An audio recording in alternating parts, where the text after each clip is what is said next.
I'm Katrina Easley. I'm the County Extension Coordinator for the Perry County Office of the Alabama Cooperative Extension System, and I'm here in Marion, Alabama.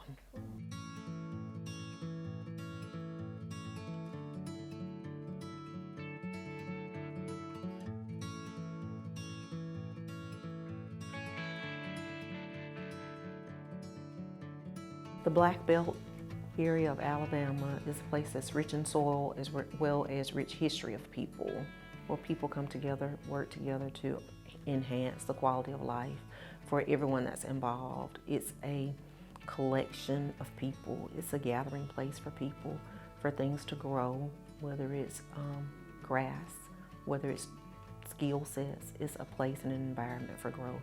The Black Belt has its challenges, but it's a place where things are happening and can happen. My definition of leadership would be the ability to gather people together around a common goal. So a leader or leadership is the ability to collectively bring people together from different backgrounds on a common goal and working towards that. The misconception is, for a lot of people, is leaders are our elected officials, and they're the only group of leaders that we have. I think we deal with the public here locally as people identify elected officials as leaders. Holding a title is more distinguishing than the actual act. And as you alluded to, people behind the scenes are actually the ones who are the conduit that are getting things done without the name, without the title, see a concern, and they're able to rally people for good, to do something, to do good for their communities. Those are leaders. Their leadership skills may not be as polished or developed as we may think they should be, but those individuals are leaders. The ability to bring people together around a common goal, to achieve a common goal, that's a leader. So whether it's an elected official, my next door neighbor, the cashier at the grocery store, they have the ability to bring people together, then that person is a leader.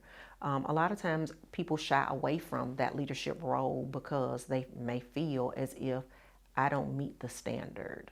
Who's going to listen to me? Because they're measuring themselves up against the elected officials. And that's something we have to dispel. And I think a lot of that is beginning to happen in our communities. Right now, one of our issues is mental health issues in our community. We know across the nation, we've read, we've heard, we've studied across the nation right now, suicide is an issue in our nation. It has also plagued our local community as well. It is something that has been on the back burner in our community. Mental health, mental disease, access to adequate health care as it relates to issues such as ADHD with our children, being able to find places to go to receive access to quality care to address those needs. So right now, mental health in all areas of mental health, connecting back to access to adequate health care is one of the things that's kind of present in our community. Along those same lines as it relates to health, our educational system. We have only 2 schools in the entire county, public schools. We have 1 private school. Between the 3 schools, we're probably roughly at 2,000 students total. That in itself it raises a red flag.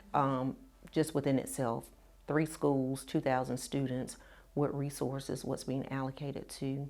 So education is always on the forefront. How are we preparing our students for life outside of our community? How are we preparing them to be competitive in a world when we're limited in our local community? The infrastructure may not be what is desirable, but how do we ensure we're educating our students so they are competitive when they leave high school, when they are preparing for post-secondary, or even if post-secondary is an option for them? What can we do as a community? How do we build upon the assets that we currently have to assist them? An asset would be something of value to a community, something that adds value, and it can be that stone that has been left unturned, but something that actually adds value to a community would be an asset to that community. We've been the recipient of a Center for Disease Control grant to address obesity in our community. Part of that was identifying a coalition of community members to come together and talk about how do we create healthy spaces as well as access to food supply. So individuals have come together. We had a map, pretty much like a Google's map, large-scale Google's map of our community, and we had to connect how do people get from place to place within their respective community. Not only were they connecting spaces, but identifying those areas of asset in our community, whether it was a walking trail, grocery store, sidewalks to be able to safely walk. So just looking at what we have from that standpoint of using a map of our community. Non-traditional things were brought up as well.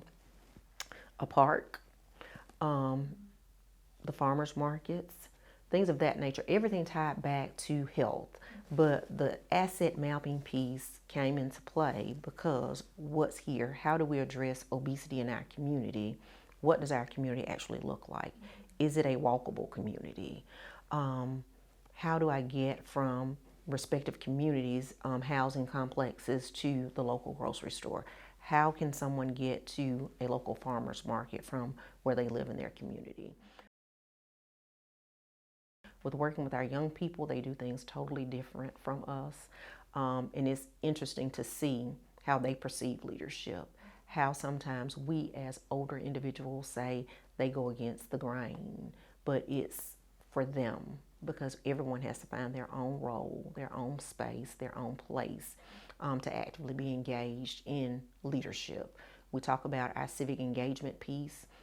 Being civically engaged is birthing our next generation of leaders. So we have to entertain, educate, and inform them and give them maybe sometimes, a different route to achieve that common goal. Their methodology may not be what we would do, but again, we can understand where they're coming from and kind of set them on a calmer, quieter path to do sometimes what they're wanting to do. It's not always, making a lot of noise to be able to get something done or to achieve a goal, but just knowing how to. So if we can learn to garner and foster those perspectives of our young emerging leaders, I think we're on the right path to doing some great things in our community.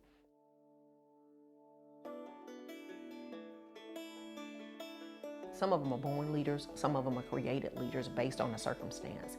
And we have to understand and recognize that their leadership is still as valuable as that person who has been elected to an office. Everyone has a different perspective, everyone has different ideas and mindset, and we have to learn to value all of those. And when we do that, then we are enabling the next generation of leaders